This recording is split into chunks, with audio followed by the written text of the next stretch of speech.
Welcome to the deep dive. Today, we're looking at a stack of sources that, well, they don't just predict the future of AI. They're saying the future's basically here, and we're facing an immediate societal reckoning. Yeah, it's pretty stark. We're really moving past just productivity talk and diving straight into, frankly, existential risk. Things like economic collapse, huge power grabs, and maybe even redefining what it means to be human. And the urgency in these sources, it's just undeniable. We're pulling together insights from three key people: Mo Gaudat, ex-Google ex-exec, with a really raw take on the economics and thinking behind AI. Okay. Then there's Dr. Roman Yampolsky, a top AI safety expert. His conclusion: control is impossible. Wow. And Simon Sinek, who brings it back to, the human stuff struggle connection, why that matters. Right. And together they paint this chillingly short timeline. So our mission today is deep dive. Is to really distill these points, look at the logic behind these extreme predictions, and maybe figure out the massive shift we need to make right now. Exactly. Let's just jump in. The timeline is where we absolutely have to start with the changes. Well, Dr. Yampolsky's timeline it's stunningly near term. He's saying the capability for major societal disruption. And that means, automating most jobs, replacing what most humans do. That's years away, not decades. And crucially, this doesn't even need artificial superintelligence, or SI, just advanced AI. You mentioned a number earlier before we started about potential unemployment. It sounded like something out of a movie. What was that figure? Yampolsky predicts the capability will exist to reach unemployment levels of 99%. 99%. Wait, how is that even?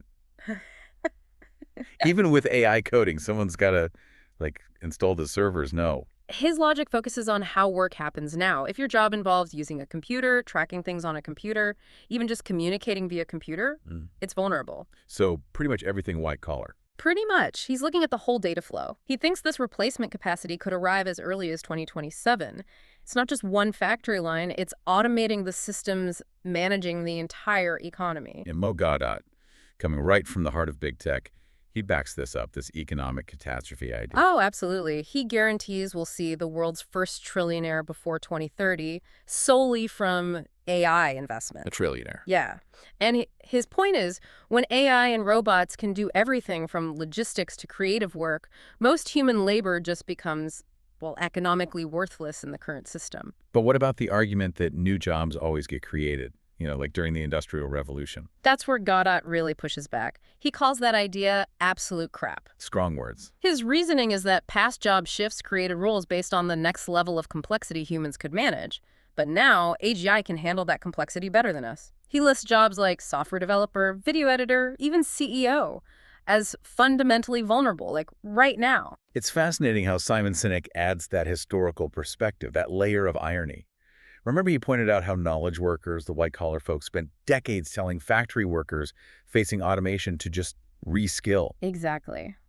And now, Sinek says, the tables have completely turned. AI is coming for mental labor. So it's the coders, the analysts, the finance people feeling that heat.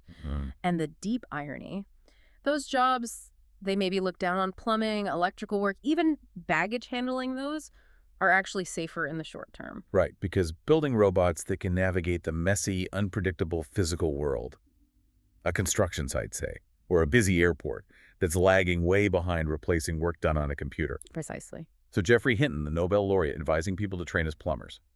He wasn't kidding. Deadly serious, it seems. The physical world is just harder to automate. Okay, so let's try and unpack the why behind this potential dystopia. If AI is meant to boost efficiency, why are these sources forecasting disaster, not some shared utopia? Mo Gaudat seems to think it's not the tech itself. No, he argues the short-term dystopia, and he sees clear signs escalating in 2026. A definite slip in 2027 is driven by really entrenched human values. Specifically, raw capitalism and this constant drive for power and status. Capitalism itself, how does he connect that? He zeroes in on what he calls the foundation of current capitalism. Labor arbitrage. Labor arbitrage. Explain that simply for us. It's basically making profit by paying a worker, say, $1 to make something and then selling it for $2.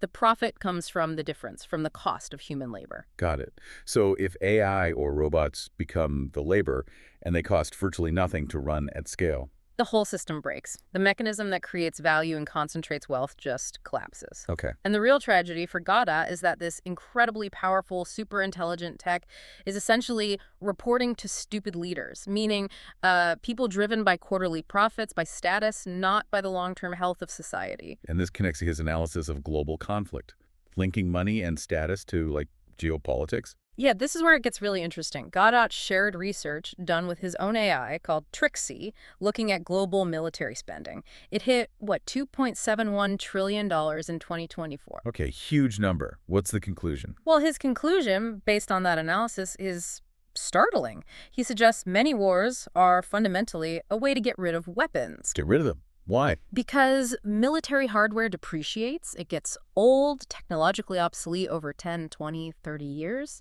The U.S. arsenal alone, he estimates, costs $24 to $26 trillion to build. If those weapons aren't used, they're just a massive sunk cost. So the system incentivizes using them or losing them in conflict just to clear the books and order new ones, benefiting lenders and the defense industry. That's his incredibly cynical take, yes. It suggests the reasons we're given for wars are often constructed after the decision to cycle out the inventory. It's pure economic incentive, dressed up. Wow. And the race for AGI. That's just the ultimate version of this power game. Tech, billionaires, nations, all wanting to, as he puts it, rule the world. And if one entity wins that race, what happens to the rest of us? A massive, unprecedented concentration of power. Think tech oligarchs or superstates. And it's designed to crush what Godot calls the democracy of power. What does he mean by democracy of power? He gives the example of like a $3,000 Houthi drone taking on a multi-million-dollar warship. That's power becoming more distributed, cheaper. AGI reverses that trend massively. Leading to? Loss of freedom, pervasive surveillance, forced compliance, centralized control on a scale we've never seen. Okay, let's shift gears a bit. Beyond the jobs, beyond the economics, if the whole system optimizes for efficiency and power, what happens to the things that are inherently inefficient, messy, human? Yeah, the sources warn we risk losing something vital about ourselves, and this is really Simon Sinek's territory. He argues we're becoming dangerously result-obsessed. Result-obsessed. Yeah, we're forgetting the value of the journey, the struggle itself. I get the concept, but why is struggle actually valuable if AI can just give you the perfect answer instantly? Because, Sinek argues, you grow smarter, you get better at solving problems, you become more resourceful because you wrestled with it. If AI writes your book proposal, maybe the proposal is perfect. But you didn't build the mental muscle needed for the next challenge. You outsourced the thinking. Your capacity shrinks over time. And that applies even more profoundly to relationships, right? Which are inherently messy. If I use AI to write the perfect apology after a fight. It might be transactionally correct, yeah. But Sinek says it strips out the human part, sitting in the awkwardness, fumbling for words, being vulnerable. We connect through the messiness, not by avoiding it. Exactly. He believes we grow closer not by always getting it right, but by getting it wrong together and then working through it. That shared vulnerability builds real connection.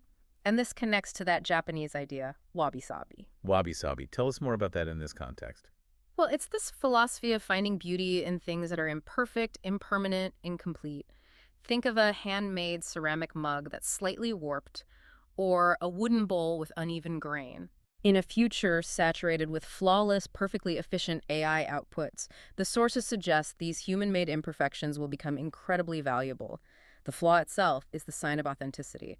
Imperfection becomes the premium. That's a powerful idea. Okay, let's pivot to the ultimate risk, the big one. Dr. Yampolsky's conclusion about controlling superintelligence. You said he thinks it's impossible. Indefinite control, yes. He spent decades on AI safety, and his conclusion is stark. Trying to put guardrails on an intelligence that could be millions of times smarter than us is fundamentally an impossible problem. Why impossible? Can't we just program rules? He argues you can't fully align or control something you don't remotely understand. How do you define rules for an entity whose goals and reasoning might be completely alien? And he makes a key distinction between SI and something like, say, nuclear weapons. Right. Nukes are tools. They sit there until a human decides to use them. We control the button. But SI is different. SI is an agent. It can set its own goals, make its own decisions, act autonomously. If its goals drift even slightly from ours, well, you can't negotiate with it or threaten it in a way that matters to it. And it won't be in one box. What do you mean? It'll likely be a distributed system. like a computer virus that spreads everywhere, or the Bitcoin network. Not one central server you can just pull the plug on. So trying to unplug it would be like trying to shut down the entire internet or global finance. Pretty much, yeah. It's a fundamental force once it exists. And his warning is dire. If we get SI wrong, it could lead to human extinction within 5 years. 5 years. Making all our other worries, climate change, pandemics irrelevant. It's the meta problem. Either SI solves everything for us, or it ends us before anything else does. Okay, wow. So given this, incredibly bleak outlook for the immediate future, what do we do? What should humanity be prioritizing right now to even survive this? Well, the sources are surprisingly unified on the core skills we need to focus on, like, immediately. Number one, according to both Goddard and Sinek, genuine human connection. Connection, compassion, and the ability to truly serve others. Sinek actually suggests serving others is the practical antidote to the epidemic of loneliness we're already seeing. And Goddard also mentioned ethics, right? Questioning everything. Yeah, magnifying ethics, questioning everything. Not just for our own sake, but so AI learns what being human really means, the messy, irrational, compassionate bits. And on the practical side, didn't Hinton advise training as a pilot? He did. Physical labor. Because those jobs might stick around longer. Okay, what about bigger ships? Political, economic. Goddard had some radical ideas there. He did. He calculated that redirecting just 10–12% of that massive global military budget could end extreme poverty worldwide and provide universal health care. The resources are there, just not the political will or the right mindset. Exactly. He argues the transition to any kind of sustainable future, maybe a utopia, requires moving completely away from the current capitalist mindset based on that labor arbitrage idea. But hold on. If 99% of jobs disappear and the economy collapses, isn't the transition itself likely to be absolute chaos? How do we get from here to there without starving first? The sources seem to kind of jump over that messy middle part. That's a huge question, and Goddard acknowledges the transition will be incredibly difficult. But he argues the end state has to look more like a communal society. Maybe socialist, maybe more like ancient hunter-gatherers, focused on community. Because money itself loses its meaning. Right. If AI produces abundance, the focus shifts away from accumulating wealth towards connection, learning, creativity, spirituality. That's the only way to adapt, in his view. He paints this picture of utopia, doesn't he? A world where resources are abundant, energy costs basically nothing. And human purpose becomes creativity, philanthropy, connection, just living fully, serving each other. Which I guess leads us to the most mind-bending idea they touch on, the simulation hypothesis. Yeah, both Goddard and Yampolsky bring this up. Yampolsky actually says he's close to certainty that we're already living in a simulation. Which sounds like science fiction, but it also echoes like ancient religious ideas, like a powerful creator-designed world. It does map onto those concepts quite neatly. But Yampolsky adds a crucial point. Even if this is a simulation, the pain, the love, the struggle we experience, it's still real and consequential within the rules of this reality, within the game.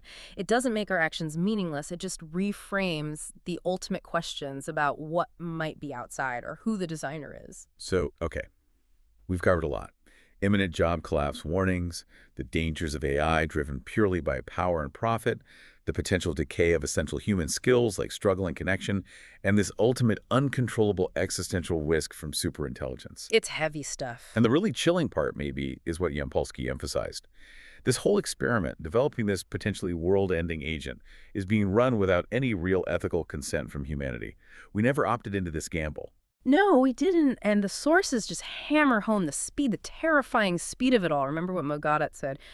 You don't have many years to live, not in this capacity. Meaning the world as we know it today. Will be completely redefined very, very soon. Within 5 years, potentially. Okay. So, we have to leave you, the listener, with this final thought, and it feels urgent. If your purpose, your value, isn't going to be defined by your job or by money or by these systems that might soon be automated, what is the one thing you can do, starting today, to invest in the only resource these experts say is truly scarce, truly valuable, and inherently imperfect? Genuine human connection.